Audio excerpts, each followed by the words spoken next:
본격적으로 들어갈게요. 큰 산이 아픈가? 큰 산이 이거보다 아프겠다. 큰 산은 가볍게 그냥 중간에 휴식용으로 배운다고 생각하면 돼. 많이 어렵지 않아. 여러분 먼저 이거부터 보자. 이 작품에서 아주 중요한 소재인 얘가 직가다비인데요. 직가다비는 그 옛날에 딱 보니까 뭐야? 이것 때문에 쪽발이라는 말이 나왔다는 거 알겠지? 일본식 신발입니다. 그것도 어떤 광산이라든지 이런 데 노동자 있잖아. 육체 노동자가 신는 그러한 신발이야. 그래서 목까지 올라오고 있고요. 위에는 천으로 이루어져 있지만 밑에 쪽은 생곰으로 이루어졌다라고 묘사가 되는데 사실은 우리 책에서 언급되는 건 검은색이고 실제로 직가다비 사진을 찾아보면 거의 다 검은색이야. 노동화이기 때문에. 근데 얘가 아주 선명하게 사진이 잘 보여서 이 색깔로 가져왔던 애들이 DM 프린트는 어차피 검은색인데요. 원래는 검은색이 대부분이고 우리 책에도 검은색으로 나온다. 직가다비고요. 그 다음에 흰고무신을 잘 모르더라. 검정고무신은 잘 하는데 얘가 흰고무신이야. 여기까지 갔습니까? 그러면 큰 산이라고 하는 작품에 대해서 이제 줄거리부터 한번 이야기를 해볼게요. 줄거리부터 이야기를 하는데 봐봐. 첫눈이 내린 어느 날 집안에 고무신 한 짝이 떨어져 있었어. 그런데 이 고무신에서 공포를 느낀단 말이야. 왜 섬뜩한 공포를 느끼냐면 사실은 누군가가 고무신 신다가 그 쓸모가 부족해져서 그러니까 고무신이 아주 낡았거나 어딘가가 찢어졌거나 그래서 버릴 수는 있어. 그런데 얘는 유난히 하얀 금방 새로 빠른 것 같은 흰 고무신이었던 거야. 그리고 플러스 알파 어젯밤에 구슬하는 소리인 것 같은 꽹가리 소리가 밤새도록 들려왔던 거야. 여기다 플러스 알파 흰 고무신이라고 하는 건 원래 액을 담는 도구야. 뭔 말인지 얘가 우리 전통적으로 액을 담는 도구라고 하는 그러한 의미도 있단 말이야. 그러면 결론 여러 가지를 종합해가지고 어제 구슬하고 여기에 액을 담아가지고 이걸 다른 집으로 던져버림으로써 내 액을 다른 누군가에게 뭐하는 거 전가시키는 행위로서 누군가가 우리 집에 무엇을 고무신을 던져넣었을 것이다. 이렇게 물론 이걸 막 논리적으로 생각한 건 아니고 그냥 순간적으로 이런 느낌이 오면서 뭐야 섬뜩함을 느끼고요. 특히 그런데 이제 과거를 연상하는데요. 이 과거를 통해서 왜 우리가 이런 거에 공포감을 느끼는가? 굉장히 비논리적이잖아. 미신이잖아. 여기에 액을 담아서 넘겼다고 하더라도 에이 무당들이 하는 그냥 말도 안 되는 이러면서 넘길 수도 있는 건데 왜 우리는 여기에 공포를 느끼는가? 이 원인을 과거의 경험을 통해서 이야기하고자 하는 거야. 그럼 이제 과거의 경험으로 한번 가보도록 하자. 과거에 비 오는 날, 어느 날 학교에서 좀 늦었어. 왜 늦었는지는 모르겠는데 이거 원문 다 읽었다 선생님? 학교 선생님도 원문 다 읽었다고 가르쳐주는데 내가 보기에는 진짜 읽었는지 이해가 안 가. 원문 다 읽었다고 그러는데 아니다 저기다 달로간 코미디언 원문을 다 읽었다고 그랬다 선생님이. 어떤 소리요? 몰라 하여간 누구 선생님이 달로간 코미디언 원문 다 읽었다고 자랑하셨다는데 그 소설은 읽기만 하면 되는 건 아니야. 분석을 할 수 몰라 토요일반에서 이야기했었어. 저희 선생님도 이거 다 읽었다고 했는데요 이랬었어. 그러면 소년인가? 아니야. 보자. 다 읽을 셈이 아니야. 다 읽을 셈이 아니야. 근데 큰 집이 왜나? 큰 산도 원본 구하기가 진짜 힘들거든요. 나 이거 어떻게 읽었는 줄 알아? 저 조각조각 이어붙이기 해가지고 이호철 책이 우리 집에 없더라고. 그래가지고 서점까지 찾으러 가기는 귀찮고 이것저것 조각조각 이어붙여가지고 읽었잖아. 여하튼간에 내가 비 오는 날 밭에 그러니까 비 오는 날 학교에서 좀 늦게 조용히 봐. 늦게 나왔고 야야야 추가 아까 프린트 합쳐가지고 나눠줘야 되는데 그거 빼먹은 거 2개 추가한 거야. 뭐라고? 하나 먹을게요. 중복 안 돼. 제게 없어요. 중국거가 없어요. 이따 달라고 그래 저기 누나한테. 야 이씨 빨리 들어가 이제. 과거 어린 시절이야. 학교에서 늦게 끝나가지고 나오는데 비가 내리는 거야. 근데 그걸 딱 보는 순간 왠지 쓸쓸해져. 근데 그 쓸쓸함의 원인은 사실은 그 마을을 지켜주는 수호신 같은 큰 산이 있어. 근데 이 큰 산이 당연히 비가 오는 날은 구름이나 짙은 안개로 가려가지고 잘 보여 안 보여? 안 보이는 거지. 그래서 언제나 우리를 지켜주고 있는 큰 산이 보이지 않음으로써 쓸쓸해지고 나아가 이상하게 공포가 느껴지는데 이게 뭐하고 비슷하냐면요. 선생님은 이렇게 한번 생각해 봤습니다. 4번을 먼저 보면요. 바로 밤에 어두운 골목. 그러니까 우리 집으로 들어가는 골목길이 있다고 치자. 그 골목길 어귀에 아주 환하게 불을 밝혀놓는 편의점이 있다고 치자. 그러면 그 편의점 때문에 그 골목길을 걸어 들어갈 때 무섭지 않고 좀 어둡더라도 그 다음에 거기에서 사람을 만나도 두려움을 별로 느끼지 않고 그 다음에 거기에 빈집이 하나 있는데 빈집도 뭐야? 별로 무섭지 않은 거야. 뭔 말이지 얘가? 근데 어느 날 밤 학교에서 야간 제약수를 마치고 집에 딱 가는데 편의점이 불이 꺼져 있었어. 갑자기 골목이 뭐해져? 무서워지지. 사람이 남자가 하나 지나가는데 치안처럼 보여. 그 다음에 그 빈집 문 앞을 지나가는데 마치 그 문 안에서 귀신이 나올 것 같아.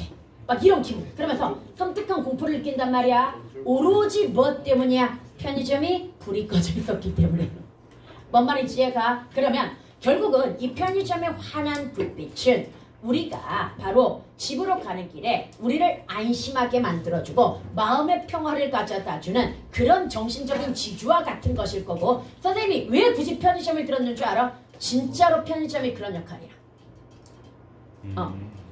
동네마다 우리나라에 엄청나게 뭐가 들어서 있어? 편의점이 들어서 있고 우리나라 왜 치안 좋다고 이야기하잖아. 치안 좋은 이유 중에 하나가 그거야. 워낙 편의점들이 24시간 환한 불빛 있잖아. 환한 불빛을 밝히고 곳곳에 있기 때문에 그러니까 쉽게 얘기해서 전체가 뭐 해주는 거야? 뭔가 환한 그래서 야경꾼 역할이라고 해. 곳곳에 편의점들이 야경꾼 역할을 해준다고 이야기하거든요. 그래서 쉽게 얘기해가지고 사람들은 그 환한 불빛을 보면서 두려움을 별로 안 느끼고 자연스럽게 돌아다니게 되고 워낙 밝다 보니까 거기에서 범죄를 저지르기도 뭐해 쉽지도 않고 이렇다라고 하는 연구 결과가 실제로 있습니다. 그래서 편의점이 뭐의 역할을 한다? 야경꾼의 역할을 한다라고 하는 그런 결과가 있습니다. 여하튼 간에 딱 느낌 오지? 왜 얘가 두려움과 공포를 느꼈는지. 산이 안 보였어. 옛날에는 산이 그런 역할을 했던 거야. 이해갑니까? 마을을 수호해주는 그런 산. 아까 사진에서 봤던 이런 마을을 둘러싸고 수호해주는 그런 산이 안 보이면서 얘는 그 편의점에 불이 꺼져 있는 것과 같은 심리를 느끼게 되는 겁니다. 그래서 비 오는 날 이렇게 약간의 쓸쓸함과 약간의 뭔가 좀 안 좋은 음산한 기운 이런 걸 느끼면서 집으로 가는데 중간에 들판을 하나 건너가야 된단 말이야. 그런데 그 들판에 무밭개에 이 집가다비 하나가 묻혀 있었던 거야. 문제는 집가다비가 그냥 낡아가지고 그냥 쓸모가 없어져서 버렸을 수도 있는데 내가 보기에는 말짱한 집가다비였고 그 말짱한 집가다비가 있어야 될 곳이 아닌 이 무밭에 사실은 거꾸로 묻혀 있었으면 더 무서웠을 거야.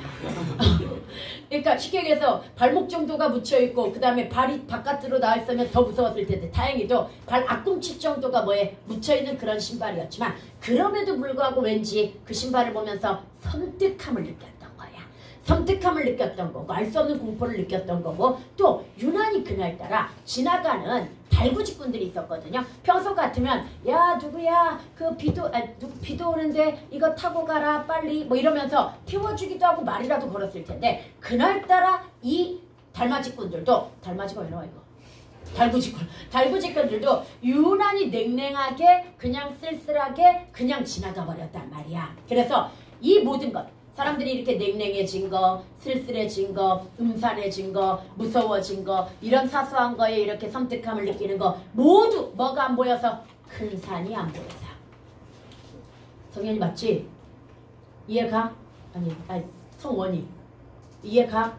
큰 산이 안 보여서. 여기까지 갑니까? 물론 나름 지금의 관점에서 생각해보면 아니 그냥 쓸모가 없어져서 누군가가 던져버린 거 대신은 또 뭐야? 사실 겉으로는 멀쩡해 보여도 밑에 고무가 완전하지 않아가지고 툭 부러지는 경우가 많아가지고 신발을 신을 수가 없어가지고 여러 가지 이유 때문에 버릴 수 있어. 지금 뭐처럼 흰 고무신도 누군가 쓰레기로 그냥 뭐 했을 수 있어. 버렸을 수도 있단 말이야. 그런데 그렇게 섬뜩한 기분을 느꼈던 이유는 뭐 때문이다? 큰 산이 없어서. 그럼 이 큰 산의 상징성부터 볼게요. 이 큰 산은 일단 공동체라는 말이 왜 나왔는지는 나중에 가르쳐줄게. 근원적인 어떤 힘, 가치, 정체성은 어떤 뿌리라고 생각하면 돼. 정신적 지주. 그래서 이런 것들이 조화와 균형과 안정감 그리고 공동체 의식을 가져다 줘. 그런데 이 공동체 의식은 좀 이따 이야기해 준다고 했으니까 아니 그냥 하는 김에 해버릴까? 여러분들 봐봐. 어디다 써놨지? 아 뒤에 써놨다. 이따 얘기해 줄게. 그래서 이제 과거의 경험을 통해서 뭐가 없기 때문에 공포를 느꼈다. 큰 산이었기 때문에 공포를 느꼈고 다시 현재로 돌아와가지고 오늘날도 뭐가 없었기 때문이다.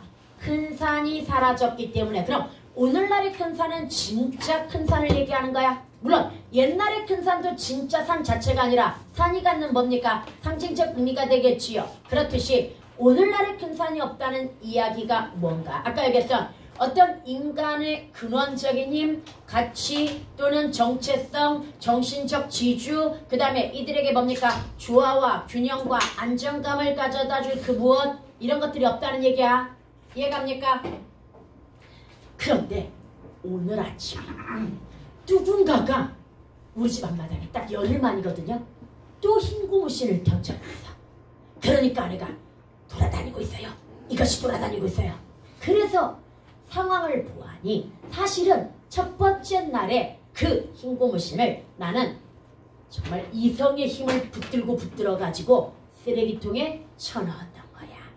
뭔가 불길하고 섬뜩하지만 그런데 아내는 그럴 수가 없었던 거야. 그래서 아내는 쓰레기통에서 이 고무신을 꺼내다가 다른 이웃집에 던져 넣어버린 거야.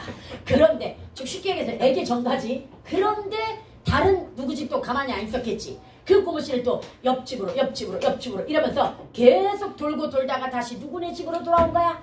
우리 집으로 돌아온 거야. 이제 더 섬뜩하지. 왜? 모든 사람들이 이 신발을 뭘로 보고 있다는 얘기가 지금 액으로 보고 있다는 그런 이야기가 되는 거잖아. 이해갑니까? 그래서 도저히 이걸 감당할 자신이 없었고 아내는 뭐라고 이야기하냐면 걱정하지 말라고 내가 처리하겠다고 이러면서 밤에 멀리 동빙고동에 갖다 버린다고 이야기합니다. 돌아오지 못하게. 그럼 이것은 무슨 얘기냐면 사실 쓰레기통에 버리거나 산에 버린다라고 하는 건 내가 처리하는 거야. 즉 나한테서 끝내는 거니까 이 액은 누가 받는 거야? 내가 받는 거야. 얘가 진짜 액이라고 한다면.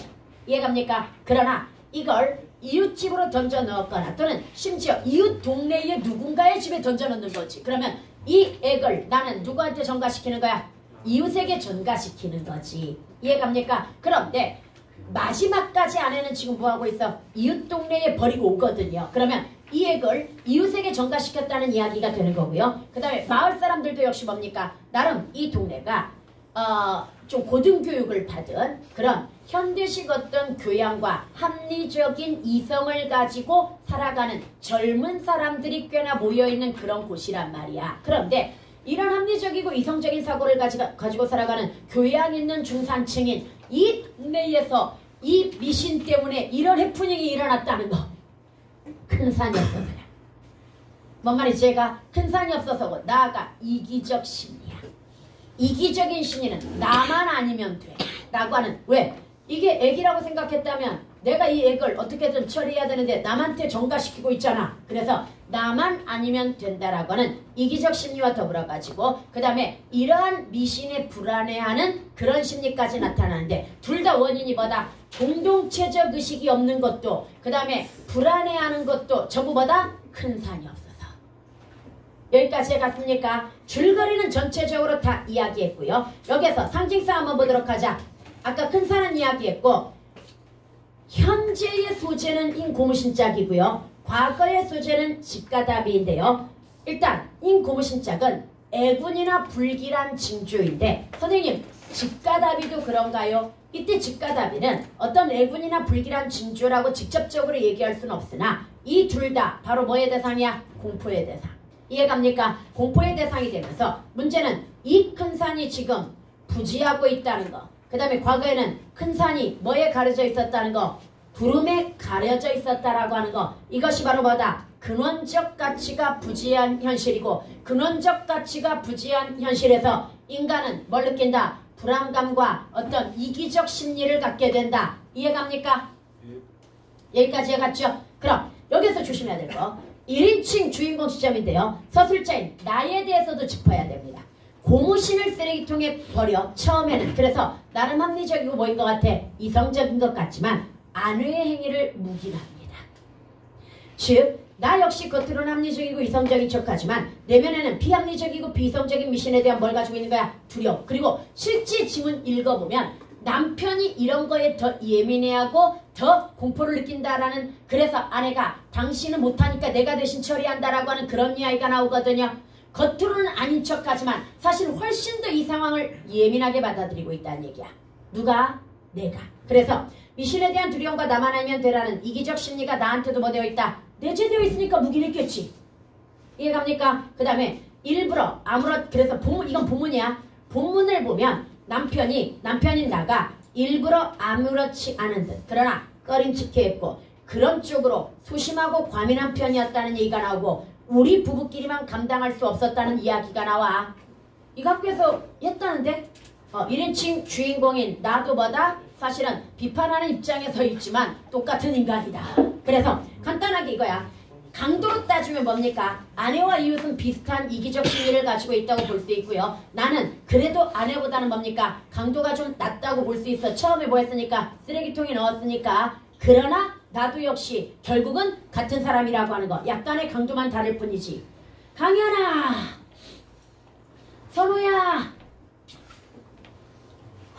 야, 소설 하나 준비하는 거 되게 힘들다니까. 나 이거 4번 읽었다니까. 이걸 4번 읽었다는 게 아니라 아까 달로건 코미디언 4번 읽고 그 다음에 엄청 뭐 했겠어. 생각했겠지. 무슨 얘기할까. 심지어 아까 작가 인터뷰까지 찾아가지고 봤다니까. 근데 너네는 이렇게 졸아. 여기 와서 그냥 1시간 들으면 들은 수업이니까 물론 그러려고 내가 돈 받는 거겠지만 그래도 정성을 생각해서 좀 들어줘야 되는 거 아니야? 이 심각한 수혈이 너무 힘들어요 솔직히. 그리고 다시 한번 각박하고 이기적인 행태를 비판 그러나 소극적으로 현대를 대표하는 뭐라고 볼 수 있다? 전형적 인물. 역시 뭘 잃어버린 존재? 큰 산을 잃어버린 존재. 이해갑니까? 그 다음 넘어가가지고요. 특징, 소재의 상징성을 통해 주제를 암시하고 있다. 확 느껴지죠? 이 작품은 진짜 딱 한 번만 하면 돼. 2번도 필요 없어. 뭔 말인지 제가 그 다음 나와 아내의 대화를 통한 내면 심리 표현. 사실은 겉으로는 이성적이고 합리적인 척하지만 뭐다? 굉장히 미신에 불안해하고 이기적인 심리를 가지고 있다라고 하는 걸 보여준다는 얘기야. 오늘 끝낼 생각해. 집에 가서 또 볼 생각하지 말고 그냥 문지에서 조금만 연습하고. 그 다음 세 번째, 현재와 과거의 사건이 긴밀하게 연결되는 거의 유추 수준이라고 볼 수 있죠. 그 다음에 직가다비짝에 대한 공포와 뭐가 유추되면서 흰 고무신짝에 대한 공포가 유추가 되면서 결국은 둘 다 결론이 뭐다? 결론이 똑같아. 유사한 상황에 즉 동일한 조건에서 결론이 동일할 거라고 보는 걸 유비출이라고 이야기하는 거 알지요? 그래서 큰 산이 없어서 큰 산이 부재하기 때문에 사물에서 느낀 사물조의 주관적 체험과 인식이 사회적 의미로 확대되고 있다. 여기에 사물은 흰 고무신짝을 이야기하면서 사회적 의미로 확대되었다는 건 바로 현대인의 이기적이고 불안한 심리, 이걸로 확대되었다는 이야기야. 그 다음 1인칭 주인공 시점, 고무신에 돌아다니는 내막을 서술자의 추측. 이거 있잖아. 이렇게 된 것이었을 거다. 이 집에서 어디로, 영인이 집에서 뭘로 이거 추측이야. 왜? 1인칭 관찰자는요 내 경험과 내 생각 외에는 주관적으로 서술할 수 있다 없다? 없어. 그래서 거의 보여주기를 사용하는데 그 보여주기 와중에 중간에 뭐하는 내용이 있어? 아내의 말과 여러 가지 정황으로 보아 이러이러했을 것이라고 좀 길게 추측하는 부분이 본문에 나옵니다. 그 다음에 그 뒤에 겉으로는 합리성을 추구하지만 실제로는 비합리적이고 이기적인 현대인의 이율 배반적. 이게 무슨 말이야? 겉으로는 합리적이고 이성적이고 교양 있는 사람처럼 보이고 싶어해. 그래서 아내 모르게 남편 모르게 아내가, 이 말이 나오는 거고, 역시 아내도 뭡니까? 남편 모르게, 이웃 모르게, 이게 가는 거야. 그러나 결국 알고 보면 뭐라고? 이기적인 인간이라고. 비이성적인, 미신에 불안해하는 이기적인 인간이라고. 그래서 겉과 속이 다르기 때문에 이율배반적이라고. 그 다음 과거 회상의 역행적 구조가 되겠고요. 5번 고무신짝을 남의 집 담장에 집어던지는 행위. 고무신이 돌아다니고 있어요. 일단 고무신, 액으로 여겨지는 물건인데 남이 어찌되든 자신의 액만 변하면 그만이라는 이기적 세태와 아내가 쓰레기로 처리하지 않고 남의 담장에 집어던진 이유. 교육받은 합리적인 사람이지만 자신들에게 영향을 미칠까 하는 불안한 심리. 그런데 이기적인 심리든 이 불안한 심리든 모두 뭐가 없어서? 큰 산이 없어서. 구름에 가려진 큰 산. 과거는 구름에 가려져서고 지금은 아예 큰 산이 뭐야? 없어서고. 그러면 이제 서술자의 현대인에 대한 분석을 보면서 큰 산에 대한 이해를 조금 더 확대를 시켜보도록 하자.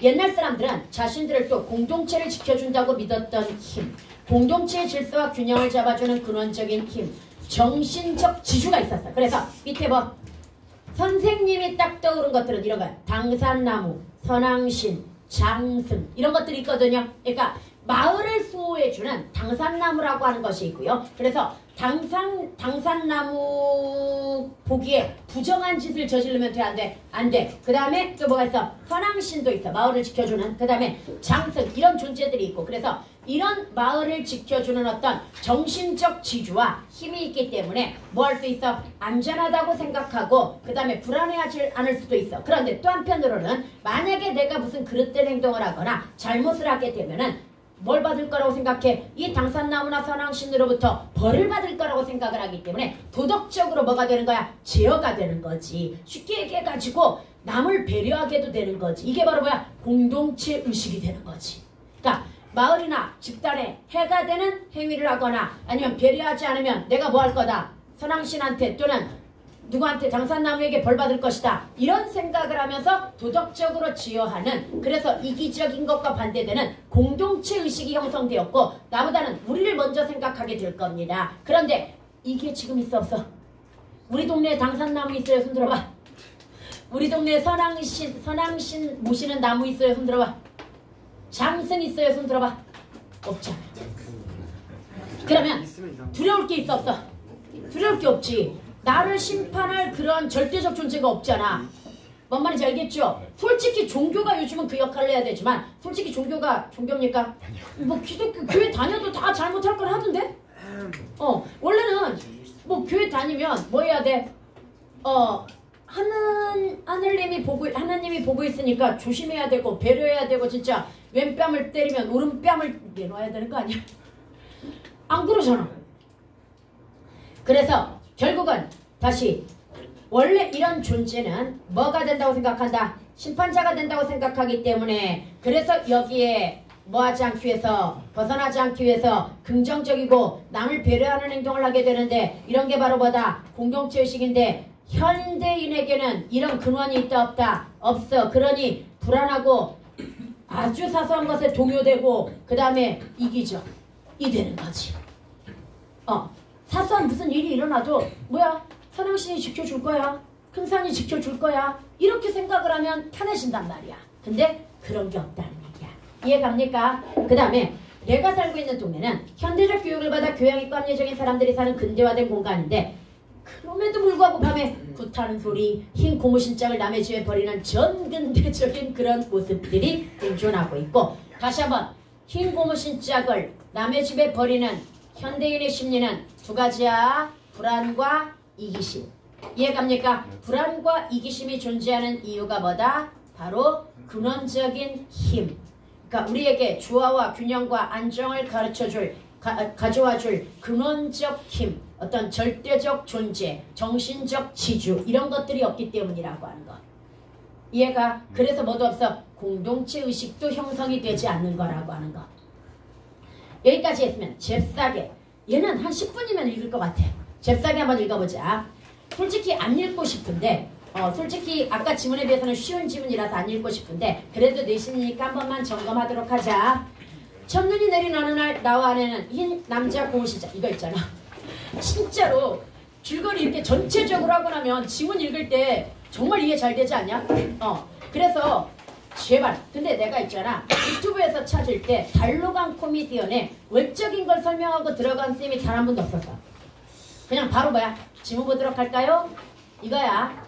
지문 보도록 할까요? 라고 시작을 하니까 이제 처음에 뭔 얘기인지 모르겠어. 근데 뭐 그 부근부근은 이해가 가 무슨 말인지. 그러나 또 다 읽고 나면 또 무슨 말인지 이해가 안 가.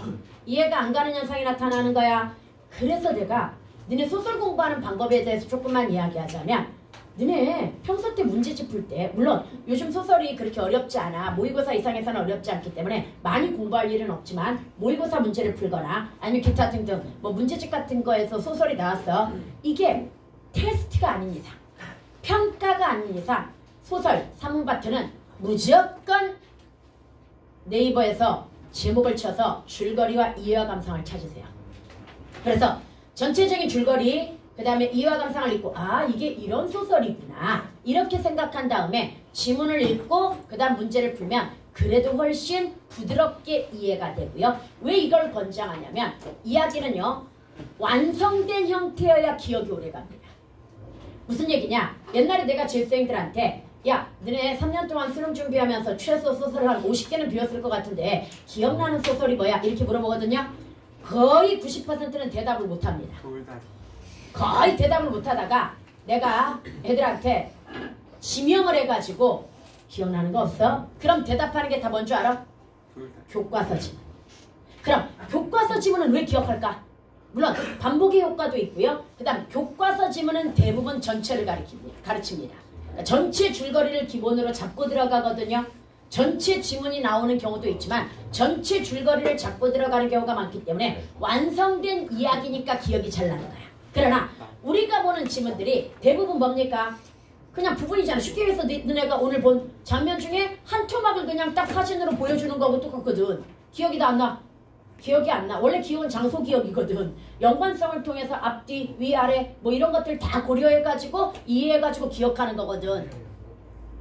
뭔 말인지 알겠죠? 그래서 이번 여름방학 때도 선생님이 주4회 모의고사를 나눠준다고 이야기했는데 그때도 소설은 그러니까 점수가 문제가 아니야. 이건 공부를 주4회 주5회를 나눠주려고 했는데 무리인 것 같아. 그래서 주4회를 합의 봤어. 그러면 뭐요? 너네 야 다음 주에 시험 끝나고 안 쉰다? 예? 바로 수업 시작이야. 그 화요일날 시험 끝나고 수요일날 이번에 진짜로 안 바꾸면 너네 계속 고생이야. 내신이 항상 목요일이기 때문에 수요일 반은 항상 손해야. 그날 뭐예요 그러면? 그날 바로 독서를 들어갈 거고 문법 오래간만에 테스트 할 거고 그 다음에 시험 끝나자마자 이제 메일 학습 문자 나갈 거야. 메일 학습 문자 나갈 거고 알았지? 나 1학년 오늘 메일 학습 문자 안 보냈다. 이런 좀 이따 보내야 되겠다. 봅시다. 그 다음에 여러분들 나 칭찬해. 어젯밤과 오늘에 걸쳐서 독서 9개 지문을 요약 분석해가지고 애들한테 보내줬어. 보여줄까? 와 직접 만. 이거 9개. 이거 우리 했던 거. 그 하나는 내가 저기 했고 이거 9개 정리해가지고 진짜 힘들었어. 고통스러웠어. 얘는 왜 나가?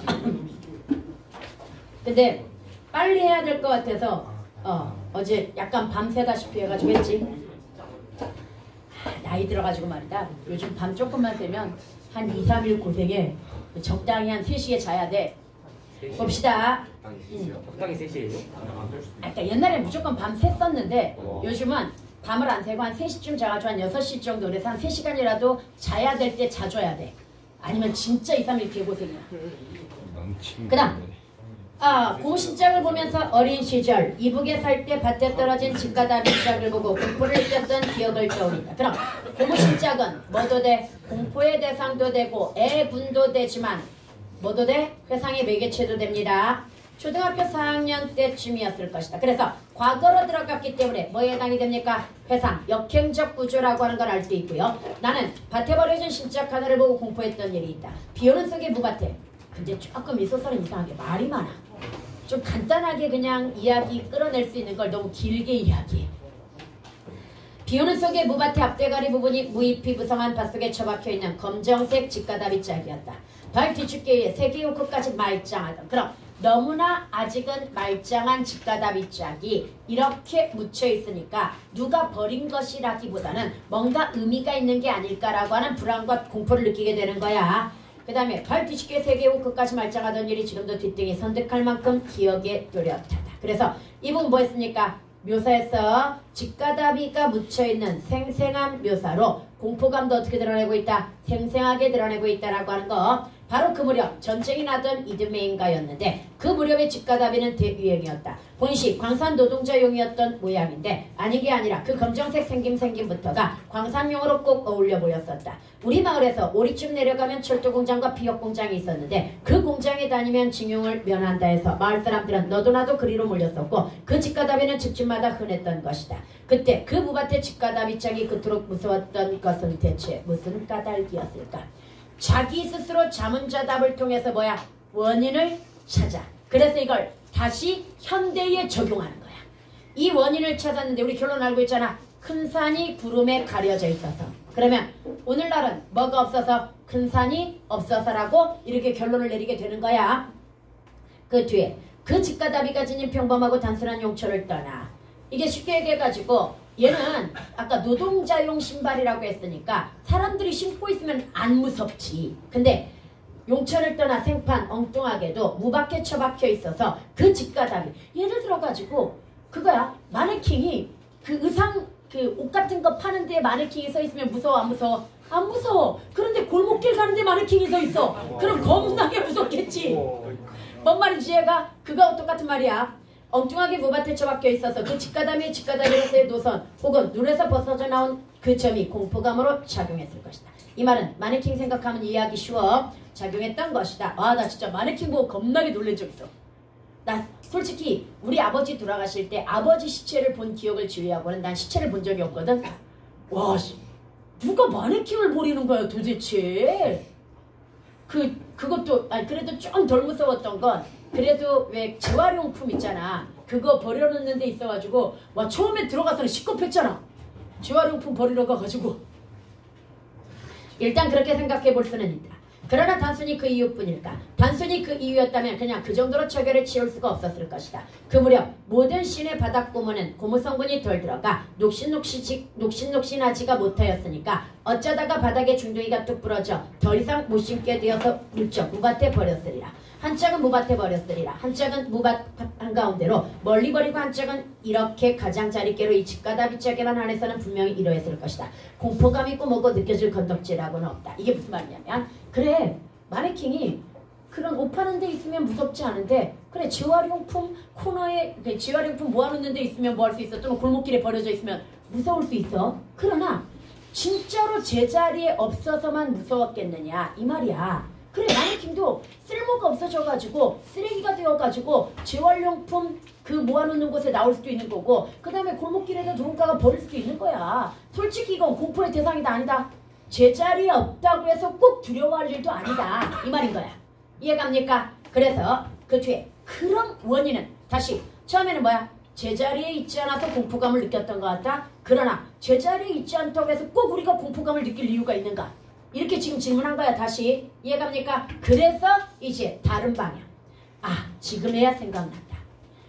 그날은 가을비, 늦가을비, 차가운 가을비라고 가르쳤대. 학교에서 늦가을비 내렸었는데 무슨 까닭이지 나는 저녁 무렵에 혼자 비를 맞으며 돌아오고 있었다. 어린 시절이니까 확실히 왜 그랬는지는 모르겠으나 지금 아무리 머릿속을 짜내어도 무슨 이유로 그때 그렇게 혼자만 늦게 돌아오게 되었는지는 생각이 나지 않는다. 그러나 다만 확실한 사실은 학교에서 혼자 나올 때부터 이미 나는 큰 산이 안 보일 것이라는 예상에 비가 쏟아지고 있었기 때문에 큰 산이 구름이나 안개에 가려있을 거라고 하는 예상으로 쓸쓸해 있었던 것이다. 이 정도로 태연하게가 세차게라는 말이야. 비가 쏟아지는 날은 으레 큰 산은 구름에 까뿍 가려진다. 그래서 구름에 까뿍 가려졌고 그래서 큰 산이 안 보이니 나는 이미 걸을 때부터 쓸쓸했고 그러다가 우연히 뭘 본 거야? 집가다비를 봤는데 집가다비가 무서웠고 심지어 달구직분들마저도 평소 때면 말을 걸거나 태워줬을 텐데 지들만 바쁘게 아주 냉랭하게 그냥 훅훅 지나가 버리니까 더 공포감이 더해졌다라고 하는 그런 이야기가 본문에 나옵니다. 이해갑니까? 그래서 결론 큰 산이 보이지 않아서 구름에 가려져서 나는 그날 그렇게 공포를 느꼈던 것 같다. 이런 결론을 과거 속에서 내리는 거야. 지금 여기까지 갑니까? 그래서 현재를 유추하는 거야. 어마 저게 뭐유? 헛간 쪽에 블럭담 밑을 꾸부정하게 들여다보았다. 뭔데? 나도 가슴이 철렁해지며 이런 거에 예민하다는 거야. 문득 열흘쯤 전에 그 일이 떠올라 그쪽으로 급하게 다가갔다. 동시에 그 좀 전에 환하던 겨울 아침은 대뜸 우리 둘 사이에 음산한 분위기로 변했다는 건 뭐해졌다는 얘기야? 불안해졌다는 이야기야. 둔갑을 하고 있었다. 고무신짝이에요. 또 고무신짝 이러면서 아내는 당황해하고 있고요. 아내의 목소리는 완연히 떨고 있었다. 걸떡거리듯 하였다. 맞다. 고무신짝이었다. 그 새하얗게 씻은 남자 고무신짝. 나는 마치 머릿속에 좌득한 맨 끝머리에 쩡스런 깊고 빈 들판에 있다가 난 솔직히 이 장면에서 뭐 생각나냐면 혹시 너네 링이라고 하는 그 공포영화 아니? 그 링이라고 하는 공포영화에서 들판에 그 우물에서 여자 귀신 기어나오는 장면 있잖아. 나 왜 그게 생각나지 여기서. 아, 그 앞에도 신발이 놓여져 있었던 것 같아. 그 영화 우물 앞에도. 그래가지고 그 장면 기억나고 진짜 무서웠던 건 주온이라는 공포영화 아니 혹시? 들어봤어요.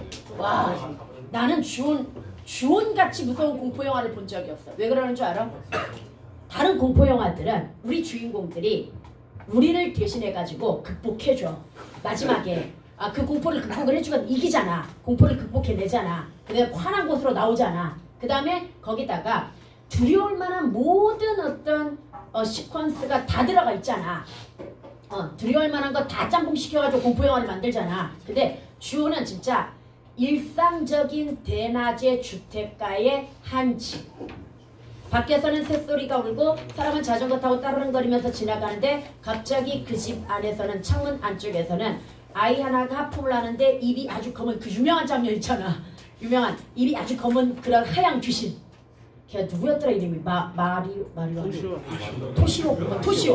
토시오. 얼굴이 하얘가지고 하는데 입안이 검은 막 그런 거. 그 다음에 위에 쓱 해가지고 귀신이 지나가고 그 다음에 올라가는데 위쪽에서 다락 쪽에서 귀신이 아래쪽으로 흙 이렇게 막 그러면서 뒤로 꺾여가지고 막 계단을 딱딱딱딱 내려오는. 와, 진짜 무서웠어. 일상성 속의 공포. 근데 이 주어는 그 누구도 그 공포를 극복하지 않아. 거기에 걸린 사람 다 죽어.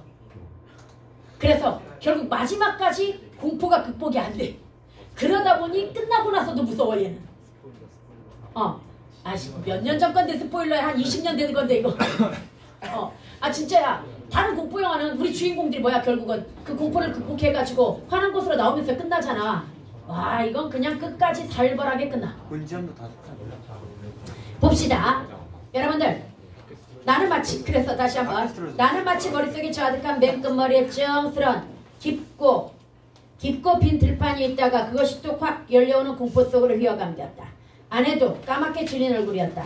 대체 어떻게 된 셈이지? 돌아다니고 있어요. 저게 연병 돌듯이. 연병이 전염병이야. 아내는 파란 입놀림으로 이렇게 헐떡거리며 짓거렸다. 나는 그 아내를 금방 신내리는 무당 쳐다보듯이. 근데 현대인이라고 하지만 여기 70년대 작품이다. 70년대 한참 근대화 산업화되는 그런 시기가 되겠지. 나는 그 아내를 금방 신내리는 무당 쳐다보듯이 을신년스러운 느낌 섞어 쳐다보았다.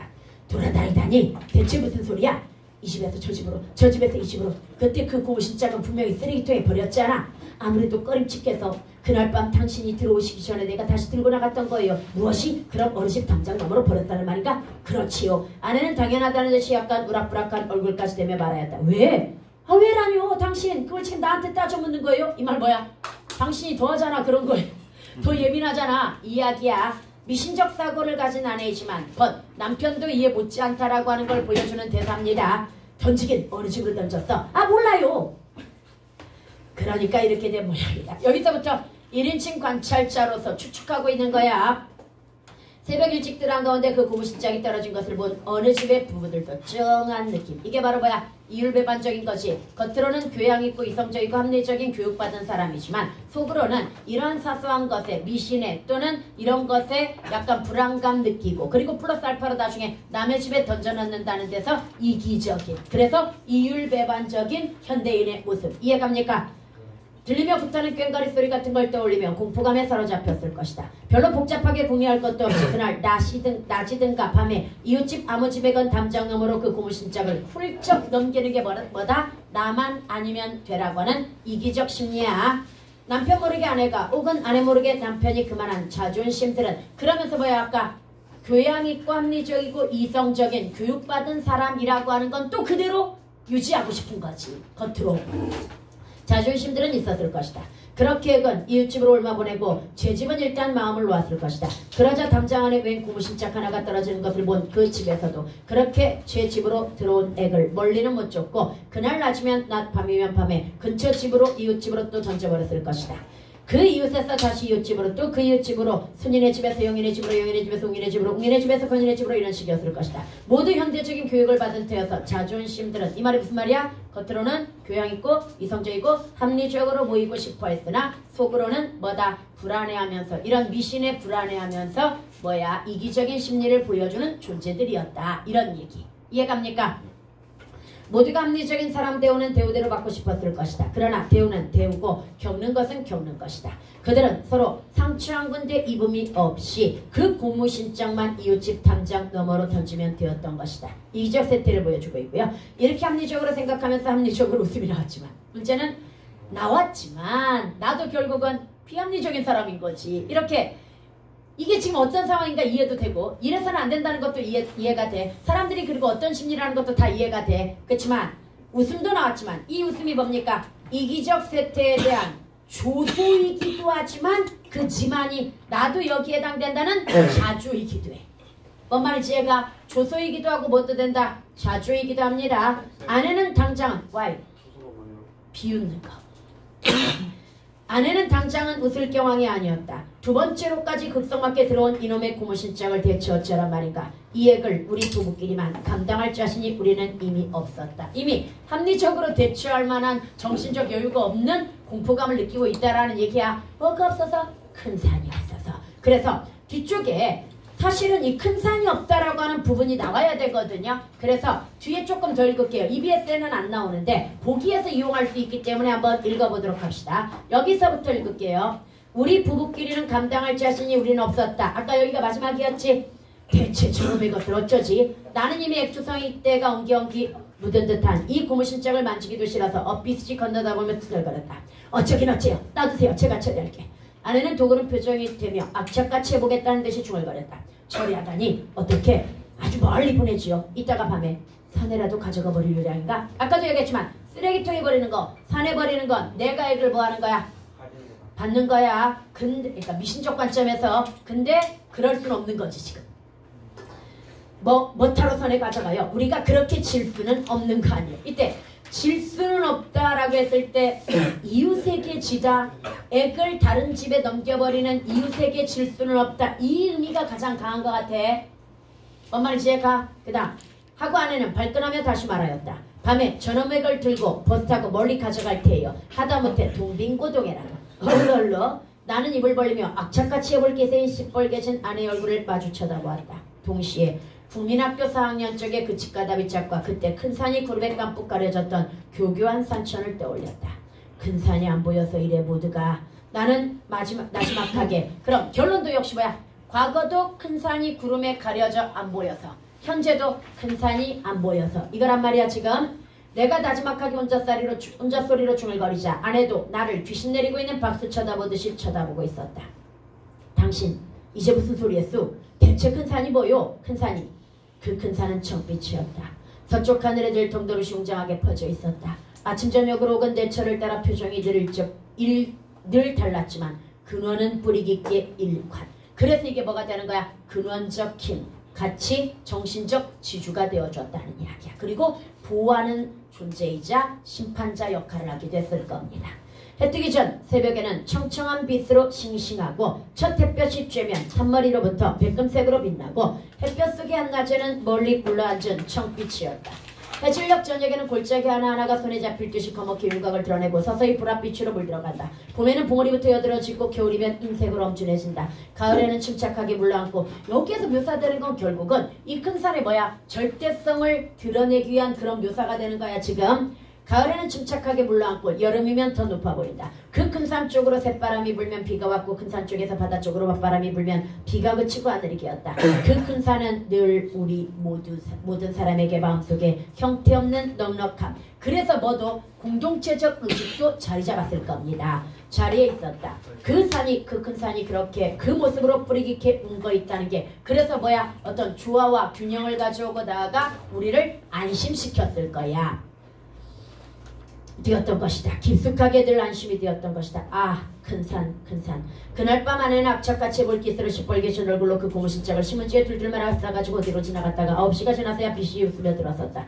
과연 나갈 때 뭉뚱그려진 표정은 가셔주고 무거운 짐이라도 벗어놓은 듯 분위기가 한결 개운해져 있었다. 왜? 액을 다른 사람한테 떠넘겼다고 생각했기 때문일 거야. 그러나 나는 아무 소리도 안 물었고 묵인했잖아. 아내도 그때여 아무 소리도 안 하였다. 우리는 이렇게 이 정도로 서로 존중해 줄 줄은 알고 있었다. 결국은 우리도 뭐야? 이율배반적인, 표면적으로는 합리주의, 이성적이고 교양 있는, 그러나 결국 이런 미신에 불안해하고 이기적인 존재라고 하는 걸 서로 모른 척 해주는 거지. 그 정도의 자존심은 있었다는 얘기지. 이해 갑니까? 그리고 이제 소설은 여기까지 끝났어. 문제는 이건 안 풀어봐도 될 것 같으시.